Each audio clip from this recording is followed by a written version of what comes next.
Dans cette vidéo, on va analyser en live 3 scénarios de prospection. On a 3 clients de la solution Zelic, qui est une solution de prospection tout en un. Vous pouvez faire vos listes de prospection, vos mails, brancher au CRM, téléphoner directement à l'intérieur, qui m'a fourni 3 séquences, donc 3 scénarios d'email de leurs clients. On va les analyser ensemble et ça va se passer de cette manière. On va regarder les scénarios. À chaque fois, on va se donner un point fort, on va se donner un point d'amélioration et à la fin de la vidéo, je vais aussi vous montrer ma scorecard de coach et on va la mettre en place pour ces 3 séquences pour voir un peu à quel niveau d'avancement on est à chaque fois sur l'apprentissage et la prise en main de la maîtrise des séquences de prospection. C'est parti. Le premier scénario d'email, il concerne une course apparemment qui va être organisée à Toulouse fin 2024. Donc on y trouve des marathons, des semis, des 10K. S'il y a des sportifs, foncez à Toulouse. Ok, donc ça commence. On a une description au début déjà de la course. On a, tiens, les formats d'équipe dessus. Ok. On a un call to action, réservé maintenant, un lien vers une plaquette entreprise, un mail, un numéro de téléphone. Ok, pourquoi pas. Mail 1, simple.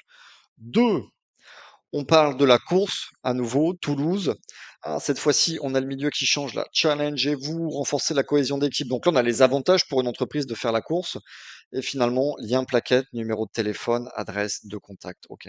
Mail 3, Toulouse, Run, expérience. Cette fois-ci, la variante, ça va être à quoi ça sert dans une entreprise. Donc team building, santé, visibilité. Et finalement, on a le call to action avec le lien vers la plaquette, le mail et le numéro de téléphone. Moi, ce que j'aime bien dans ce mail déjà, en fait, ce que j'aime bien dans ce mail, c'est plutôt les variantes qu'il y a au milieu à chaque fois. Et effectivement, je pense que c'est important de pouvoir diversifier ces messages. D'accord? Et limite, si on se dit que ce qui est important, c'est de diversifier les messages, peut-être qu'on aurait pu aussi diversifier le début et la fin de chaque message. Donc ça, j'aime bien ça. Ce que j'aime bien aussi, c'est que finalement, on a une attention et un CTA qui est plutôt clair là. Mail ou téléphone, on a la possibilité et le lien vers la plaquette. Donc ça, OK, ça me va. C'est le gros point fort. Quand je regarde quand même ce mail un peu comme un prospect là, en descendant en diagonale de haut en bas, à mon avis, et je vais vous dire un truc. Moi, je pense que ce mail-là, ça cartonnerait en newsletter. Ça me fait penser typiquement à un mail de vente de newsletter. Et c'est quoi la différence entre un mail de prospection et un mail de newsletter? Parce qu'un mail, c'est un mail. Bah non, pas vraiment. Il y a une différence. Et la différence, c'est la suivante. C'est qu'en fait, un mail de newsletter, généralement, les contacts connaissent la marque et ont accepté de recevoir des messages. Et ça fait toute la différence parce que des contacts qui ont accepté de recevoir des messages, généralement, peut-être qu'ils vont prendre un peu plus de temps de lire le fond du sujet et d'avoir des informations sur une course. Quand on fait des mails de prospection, les gens ne nous connaissent pas et ils n'ont rien demandé. Vous voyez? Et c'est une grande différence. Donc en fait, le point d'amélioration que je donnerais moi à Toulouse Run, c'est de faire des mails qui sont moins avec moins d'informations. Peut-être que les prospects en prospection vont moins prendre le temps de lire, mais peut-être davantage conversationnel. On va se mettre dans une situation de travail. Le but, quand vous êtes au bureau et que vous envoyez un mail à vos collègues, c'est qu'ils répondent à votre mail. D'accord? Le but des mails de prospection, c'est pas de faire des campagnes d'affichage, mais c'est d'avoir des réponses. C'est un outil de communication qui sert à avoir des réponses, du moins en prospection, parce que sinon vous allez finir dans l'onglet promotion. Et l'onglet promotion, je pense que vous savez tout comme moi, c'est pas l'onglet le matin qu'on va aller regarder le plus, quoi. OK? Et d'ailleurs, c'est pour ça qu'en newsletter, le but du jeu, c'est d'avoir le plus de dizaines de milliers de contacts possibles, alors qu'en prospection, à l'inverse, les commerciaux vont envoyer 50, 100 messages par jour, quoi. On n'est pas du tout sur les mêmes volumes. Donc après, on peut se dire, mais tiens, comment faire un mail conversationnel avec un message de Toulouse Run? Typiquement, on va tirer un petit peu ça. Mais typiquement, un mail 1, ça pourrait très bien être bonjour prénom. Je m'intéresse à votre entreprise car on est en train d'organiser un challenge avec les entreprises de la région Midi-Pyrénées. Quelle est la proportion de collaborateurs sportifs que vous avez chez vous en ce moment? C'est un mail qui pourrait faire 3 phrases, comme un mail finalement qu'on reçoit quand on est au bureau avec des collègues, OK? En plus, je suis sûr que, bah, finalement, grâce à la signature de mail, on va reprendre les liens cliquables, les informations de contact, elles vont être finalement déjà en dessous de ce mail-là. OK, donc les points forts, c'est la diversité qu'on a au milieu du message et d'ailleurs ce point fort, il pourrait être répliqué au début et à la fin du message et le point d'amélioration, ça serait de faire un mail moins affichage et plus conversationnel pour, générer des réponses. Allez, bonne campagne de prospection, Toulouse Run. C'est parti pour l'email 2. Là, on est avec un cabinet de recrutement. C'est parti pour lire cette séquence. Bonjour X, vous êtes à la recherche d'un profil. On travaille notamment avec une preuve sociale. Que pensez-vous de ce profil à l'écoute du marché? Pour info, notre cabinet, c'est point 1, point 2, point 3. Travailler avec nous permet de 1, 2, 3. On en discute. Merci. Email 2. La bonne année. Présentation du cabinet de recrutement, présentation des solutions, stratégie de recrutement sur mesure, évaluation rigoureuse de candidats, promotion efficace de la marque employeur, suivi complet, lien vers le Calendly. OK, on est sur 2 messages là, 2 séquences. Qu'est-ce que j'aime bien dans ce mail? Et je l'aime bien, ce mail. En fait, ce que j'aime bien dans ce mail, c'est qu'on a des blocs qui sont très clairs. Là, j'ai, un besoin qui a déjà été répertorié en amont. Il y a quelque chose qui s'est passé, vous voyez, pour qu'on ait vu la recherche du profil et on a aussi, une preuve sociale et une question ouverte. Typiquement, ça, là, ça me plaît bien. 2, j'ai des infos là sur le cabinet et c'est des informations sur plus de légitimité, qui on est, combien on est, c'est des éléments de réassurance, ça me plaît bien. 3, là j'ai des infos plus sur le processus de comment ils travaillent. Ça aussi, ça me plaît bien, on a des blocs qui sont bien différenciés. 4, là j'ai vraiment les avantages à bosser avec ce cabinet. Donc ça me plaît bien et finalement, bah, 5, j'ai un lien vers le Calendly pour prendre un rendez-vous. Donc ça me plaît bien. Je pense que c'est vraiment le point fort dans ce mail-là, c'est les différentes actions. Le point d'amélioration que je pourrais donner à ce mail, vous savez, il y a quand même une notion en prospection qui est toujours vérifiée, c'est la notion de point de contact. Vous savez, on dit qu'en moyenne, il faut 7 points de contact avant d'avoir un échange qualitatif avec un prospect. Il faut relancer en fait les gens. Pourquoi? Bah, vous savez, les gens, ils ont des vies comme nous, ils sont sollicités et quand ils reçoivent un message, ils sont pas là: «Ah tiens super, il faut que je réponde tout de suite». Non, les journées, elles passent, ils ont des urgences et généralement, bah, ça va être au bout de la répétition, 5, 6, 7 qu'il va commencer à se passer des choses. Les répétitions, elles peuvent être mail, téléphone, LinkedIn, SMS, comme on le souhaite derrière, OK? Mais c'est vrai que si nous, on souhaite passer un peu moins de temps au téléphone et peut-être plus automatiser 80 de cette prospection-là. Peut-être que j'ai prévu moi de faire, 3-4 mails, 2 messages LinkedIn, un texto, puis après je vais passer qu'1 ou 2 coups de fil finalement pour aller choper des projets, quoi. Ça m'éviterait comme moi il y a 15 ans chez Xerox d'appeler 7-10 fois les mecs parce qu'on n'avait que ça en fait à disposition comme outil. Et si on part de ce postulat-là, en fait moi le conseil que je donnerais, le point d'amélioration, bah, ça serait de séparer ces blocs dans des mails différents, vous voyez? En plus, j'ai 5 blocs avec 5 valeurs, mais pourquoi pas les mettre dans des mails différents? En plus, je vais vous dire un truc, vous savez, l'attention d'un prospect, généralement, c'est la même intention qu'un enfant de, entre 3 et 6 ans. Ça veut dire que ça va très vite, d'accord? Quand les gens vous connaissent pas, ils vont pas lire en profondeur des mails complexes. On va lire des mails généralement qui sont complets, bah, quand c'est des gens au bureau qui nous les envoient ou peut-être quand c'est des propositions commerciales, qu'on a déjà eu un meeting ou quand c'est une réunion interne et cetera. Là, on va se pencher attentivement sur le message parce qu'on va devoir travailler derrière. Mais quand c'est un mail de prospection dont le but finalement est plus d'attirer l'attention, il y a personne qui va passer un long moment, à les lire. D'où le but de les segmenter. Et quand je vous parle d'intention, vous savez?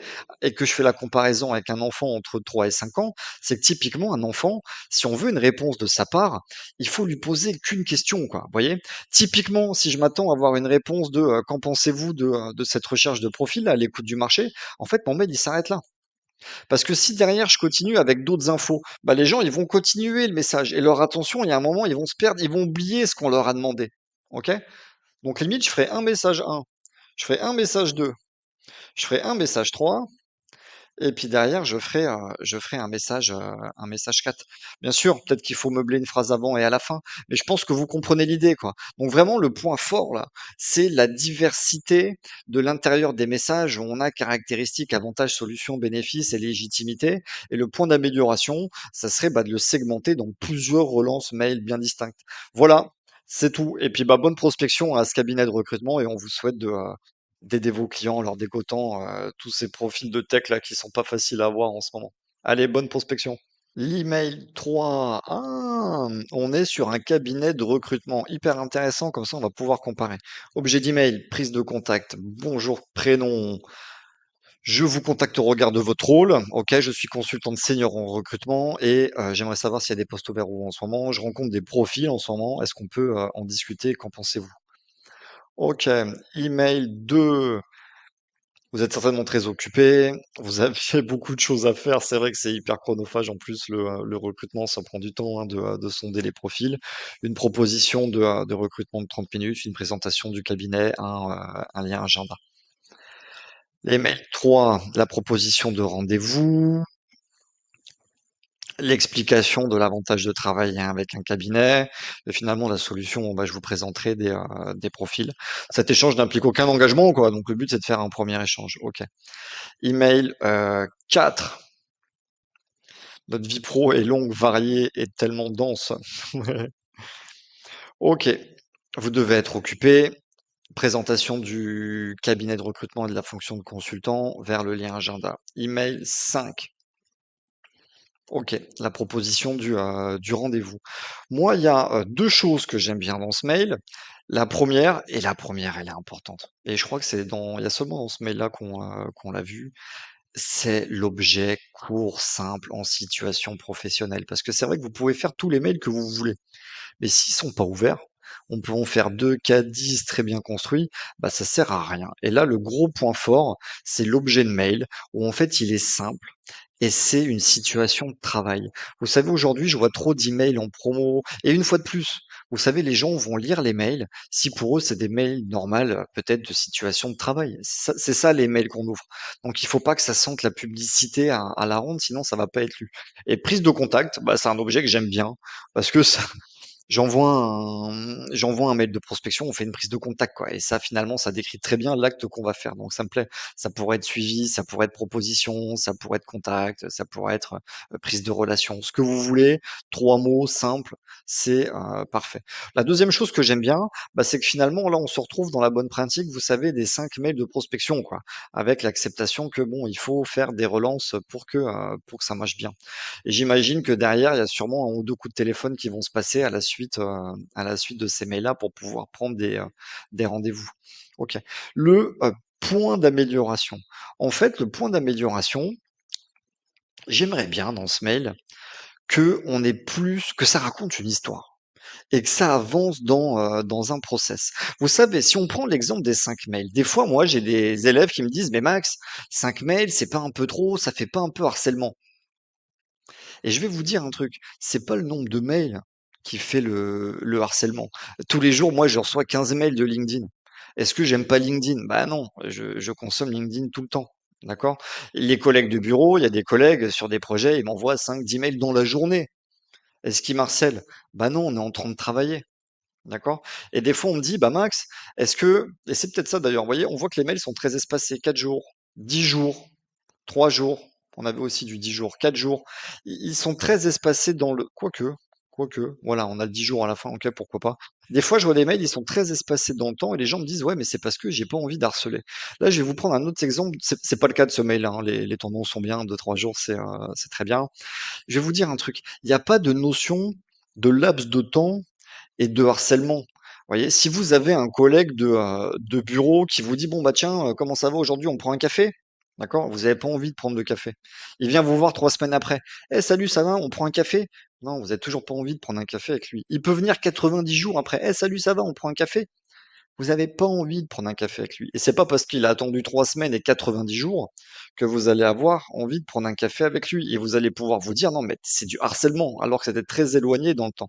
Par contre, si le collègue qui vient vous voir là, Il a un message qui vous intéresse. Il vous dit: «On prend un café». «Ah bah là, j'ai pas le temps». Mais imaginons, vous le revoyez dans la même journée, à 14h. Il vous réadresse un message. Mais en fait, c'était sympa, il vous apportait de la valeur, il vous apportait des choses. Vous êtes content de le revoir et limite, vous vous dites: «Bah tiens», vous le revoyez demain: «Ah bah tiens, qu'est-ce qu'il va m'apporter Augustin aujourd'hui qui peut m'aider dans mon travail?» quoi. Vous allez être content de le revoir dès le lendemain parce que vous savez que ces messages apportent de la valeur et c'est ça peut-être qu'on pourrait apporter dans ces relances, des messages diversifiés qui apportent une valeur ajoutée dans le prospect et justement dans son travail. Parce que vous voyez, ces mails-là mettent très bien en avant les problèmes de la profession, c'est le manque de temps, c'est chronophage.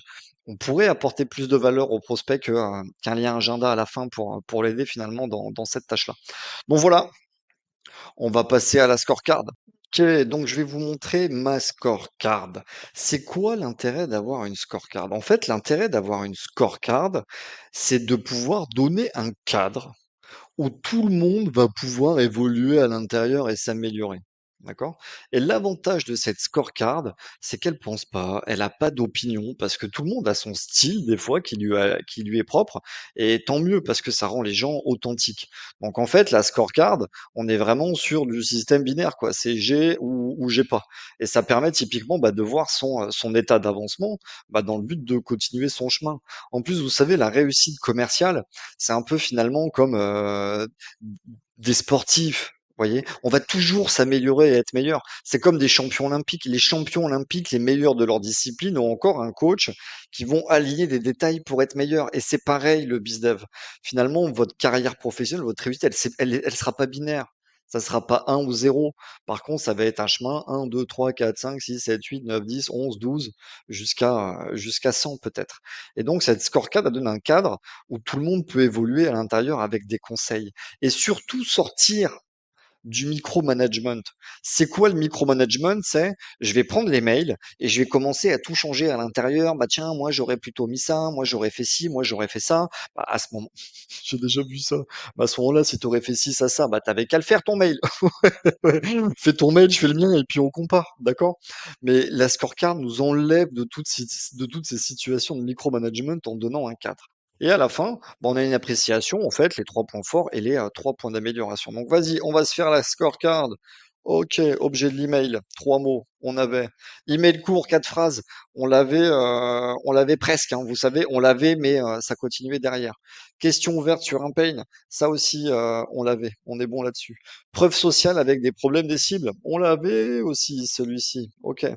Demande de transfert d'email. Ah, ça, on l'avait pas. Ça, c'est une notion dans vos messages. Vous savez, il y a un moment, si vous allez chercher surtout des entreprises grands comptes ou des PME, ça peut être intéressant de trouver le bon interlocuteur. Je sais pas, là, on parlait recrutement avant.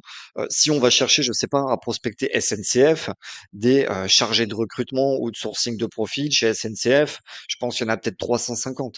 Comment savoir si on est sur la bonne personne?